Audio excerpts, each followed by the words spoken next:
Well, hello everyone again. Today I'm doing another YAP session video, and I'm finally doing another president video where I talk about a single president. And today we are talking about Lyndon B. Johnson, aka LBJ, aka the man who killed JFK, aka the man who killed enemies of his, aka the man who started a pointless war and committed war crimes and killed 3 million people. Yeah, that guy?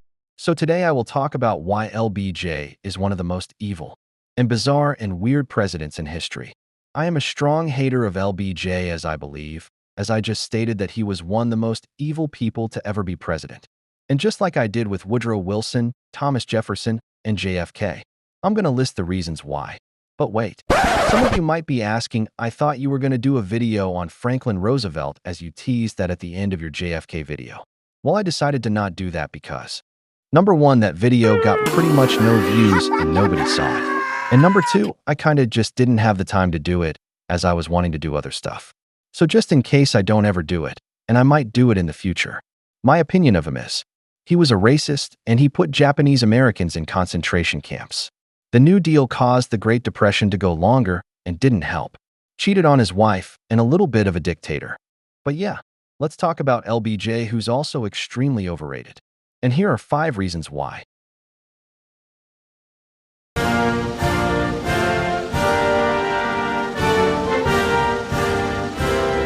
To start off, first, LBJ was just kind of an asshole. On top of all the other stuff and my other reasons, he was known for his crude behavior and terrible personality. He would burp, fart, pick his nose, talk to people while he was in the bathroom, sexually harassed people, and had massive ego. He was rated as the most narcissistic president in history. And one of the reasons I think he got that spot, it's because he was known to frequently give busts or miniature statues of himself to foreign leaders. He once gave the Pope a bust of himself, which I think is easily one of the most narcissistic and egotistical things someone can do. Like, imagine if your boyfriend or girlfriend gave you a gift of a picture of themselves for your birthday. That's basically what he did, but giving a foreign leader. He was also obsessed with his initials clearly, and as Richard Nixon said, LBJ never liked being number 2, which we will discuss later. Like nearly every person that was around LBJ, if you ask them, how was he, most of them would probably say he was an asshole.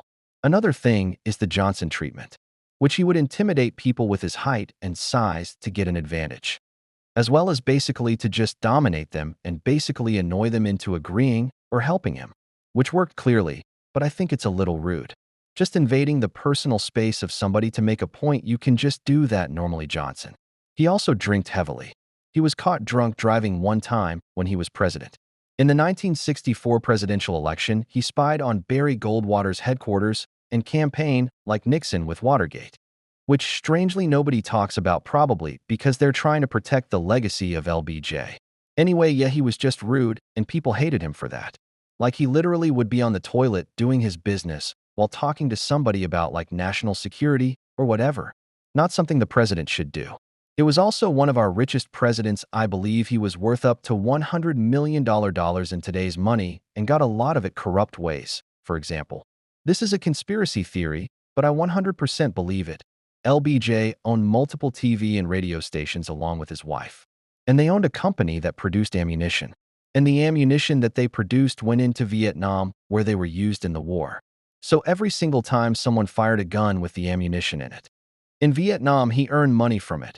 Every single time someone died from a bullet in Vietnam, he earned money from it. So did Robert McNamara.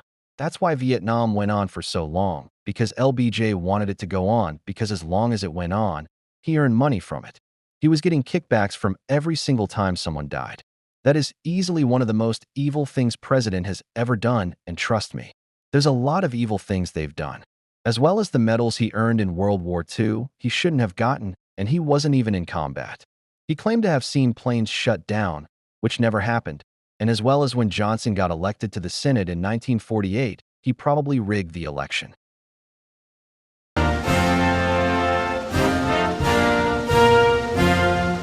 As we all know, Johnson is the one who escalated the Vietnam War, as it had kind of started in the Truman administration. Kennedy really began escalating it during his term, but Johnson was the first one to send ground troops into Vietnam. Many people argue that Kennedy was going to pull out all the troops in Vietnam before he was assassinated, So that's why some people think that LBJ killed Kennedy, so that he could escalate it and get the money from Vietnam, which I 100% believe that. Anyway, on August 5th, 1964, North Vietnamese torpedo boats attacked an American ship in the Gulf of Tonkin. 2 days later, on August 7th, the same thing happened. Congress then passed the Gulf of Tonkin Resolution, which officially started the escalation in the Vietnam War. But the thing is that never happened. It's true that on August 5th, North Vietnamese torpedo boats attacked the USS Maddox. But the USS Maddox fired first, so their shots were in retaliation. And the second attack never even happened. The Vietnam War was started on a lie made up by LBJ. The potential 3 million deaths that happened in that war were because of a lie.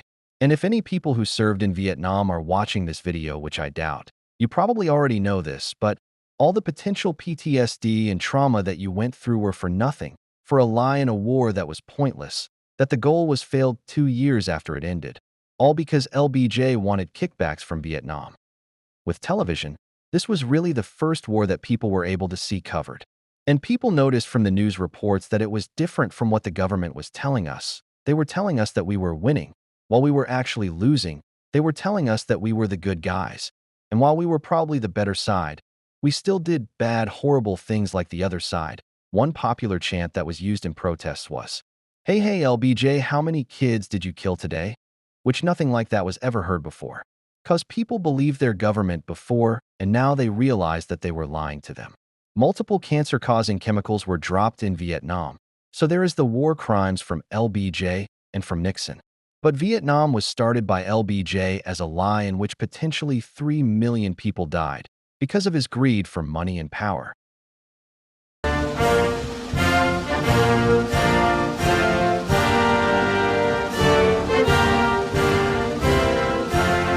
I know everything that I'm saying about LBJ is nothing new with a politician, and basically every politician is or did, but that doesn't mean we should excuse it just because every single one of them does it and acknowledge the evil in them. Anyway, LBJ was an extreme racist, and nobody likes to talk about that because he signed the Civil Rights Act of 1964, which he only did because if he didn't, his party would not get any votes. Racism was on the decline after World War II because of devastation that racism caused in it, and with Martin Luther King coming around and being popular, people started to realize that racism is bad and that equal rights should be implemented. And LBJ and the Democratic Party, a party that literally started the KKK and was known as the party that supported slavery, decided to suddenly become not racist anymore and have a fake image. Kennedy was the one who pushed for the Civil Rights Act. But Johnson gets all the credit because he signed it.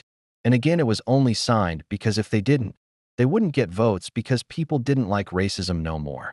And now the Republicans were viewed as the racist when they were the party started on ending slavery and fighting for civil rights.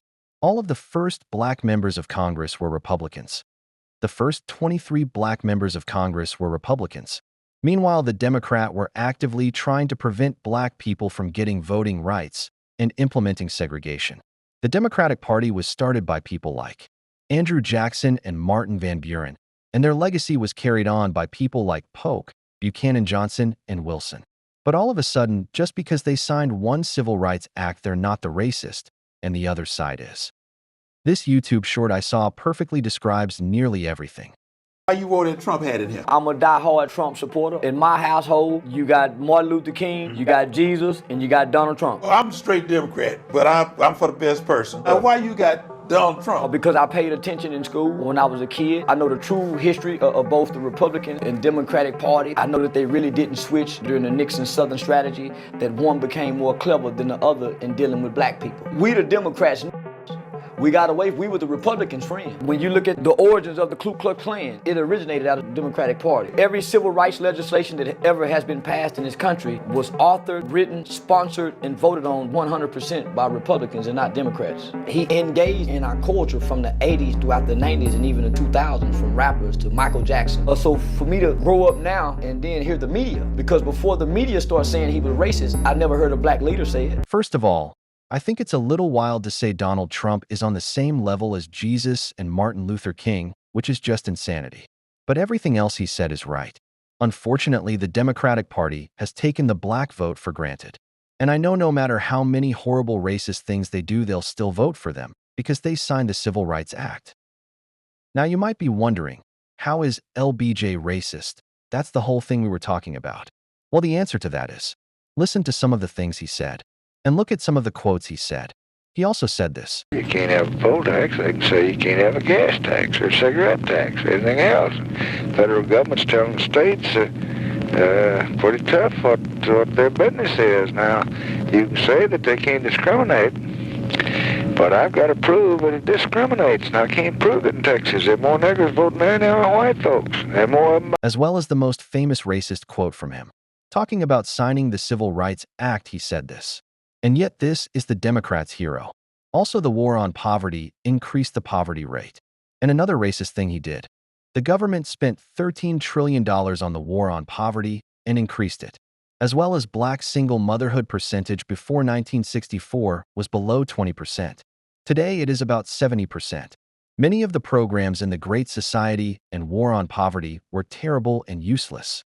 The only thing that's keeping LBJ from being the worst president ever is Medicaid and the Civil Rights Act. Stagflation that we begin to see in the 70s started during his administration.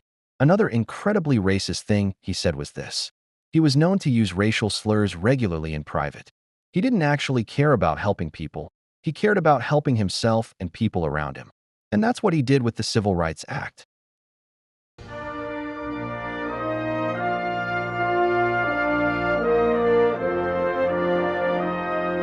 So if any of you guys watched my Every President Connection to Epstein video, which by the way you should go check out. We do not care. At the end, I did the likelihood of past presidents' chances of going to Epstein Island.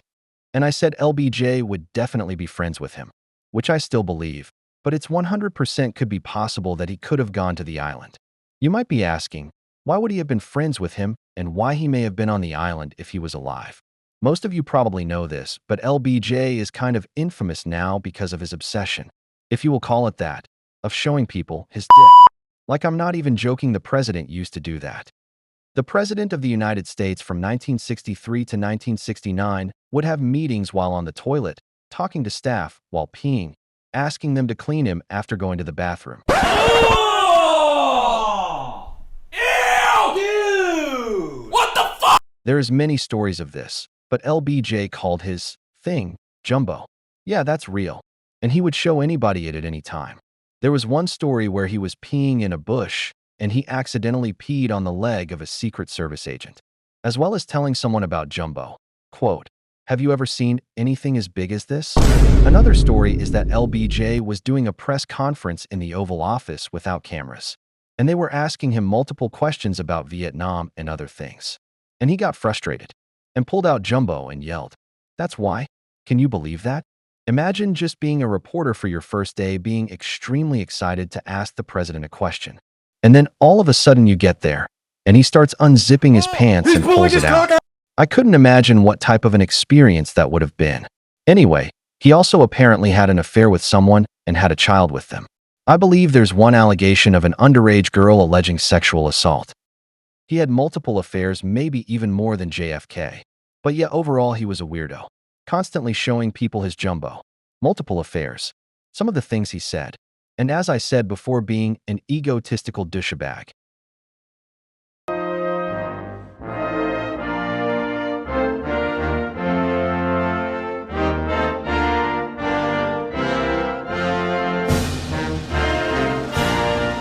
And finally, one of the most important ones that people don't talk about a lot is that LBJ was a murderer and had a hit list. Don't believe me? Listen to this. Johnson had a sister named Josepha Johnson. She was a prostitute who had affairs with John Kinzer and Mac Wallace, associates of LBJ. She told Kinzer about all illegal things Johnson has done. John Kinzer was found murdered on October 22, 1951. Mac Wallace was arrested and charged with murder. He was found guilty by the jury 11-1, but it was overruled by the judge who was a friend of LBJ, and he was released on bail. Johnson had another associate, Bill Estes. He and Johnson had many criminal activities together.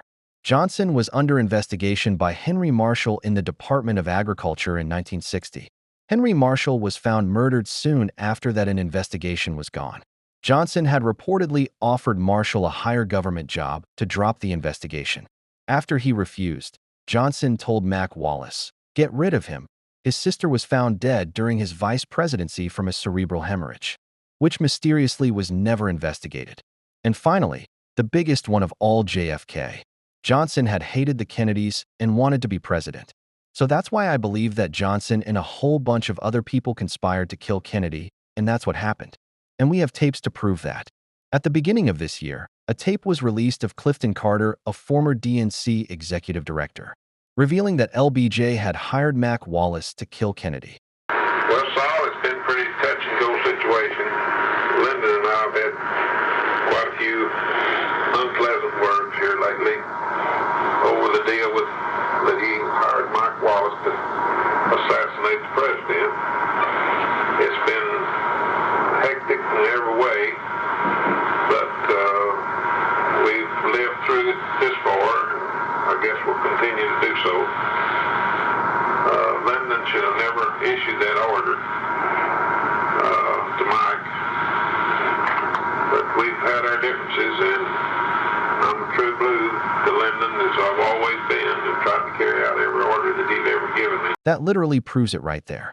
In 1984, Bill Estes wrote a letter to the Department of Justice, saying that Mac Wallace killed Henry Marshall, and that he had information on multiple deaths orchestrated by a four-member group of LBJ, Mac Wallace, himself, and Cliff Carter. He claimed that LBJ was responsible for the death of these following 8 people: George Krutulek, Ike Rogers, Harold or Coleman Wade, Josepha Johnson, Henry Marshall, John Kinzer, JFK, which he said were all ordered by LBJ through Cliff Carter through Mac Wallace, who executed all of them. LBJ was the 1960s equivalent of the Clintons' hit list. So not only was LBJ a racist, a war criminal, a pervert, a criminal, egotistical, but he had a hit list. Doesn't get any worse than that.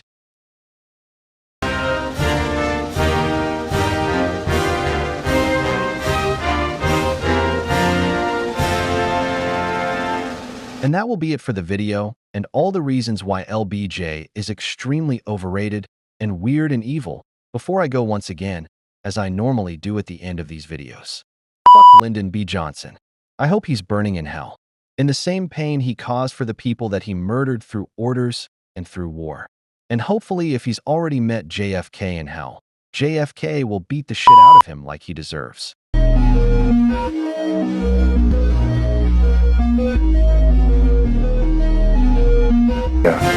Now, another thing with crotch down where your nuts hang is always a little too tight. Leave me about an inch from where the zipper ends, round under back to my bunghole.